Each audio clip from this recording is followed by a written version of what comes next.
সেই সকল কারাবন্দী মজলুম নবী প্রেমিকদেরকে অবিলম্বে মুক্তি প্রদান করতে হবে। 4 দফা দাবি আদায়ে ঢাকার সোহরাওয়ার্দী উদ্যানে হেফাজতে ইসলামের মহাসমাবেশ অনুষ্ঠিত হয়েছে।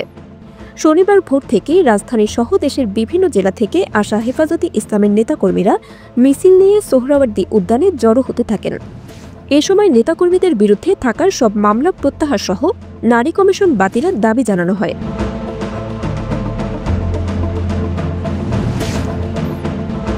সকাল থেকে শুরু হওয়া সমাবেশে অংশ নিতে আসা নেতাকর্মীদের ভিড়ে ভোর থেকে শাহবাগ ও আশেপাশের এলাকায় যান চলাচল সীমিত হয়ে আসে। এ সময় হেফাজতে ইসলামের দায়িত্বশীল নেতারা জানান, মহাসমাবেশের 4টি দাবির প্রতি গুরুত্ব দেওয়া হয়েছে। অনতিবিলম্বে হেফাজত নেতাদের নামে থাকার সব মামলা প্রত্যাহার সহ বিভিন্ন সময় দলের নেতাকর্মীদের হত্যাকাণ্ডের বিচার ছাড়াও নারী বিষয়ক সংস্কার কমিশন বাতিলের দাবি জানানো হয়।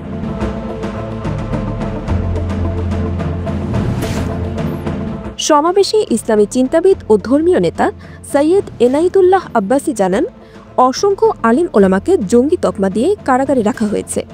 আলেম সমাজ মুক্তির আগে সংস্কার নয়, নির্বাচনও হতে দেওয়া হবে না।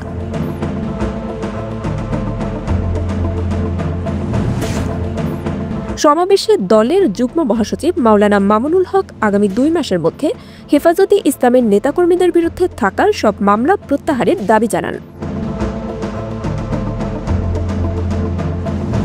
এছাড়াও আগামী 3 মাসের মধ্যে হেফাজতে ইসলামের বিভাগীয় সম্মেলন এবং 23 মে দেশব্যাপী বিক্ষোভ কর্মসূচির ঘোষণা দেওয়া হয় মহাসমাবেশ থেকে।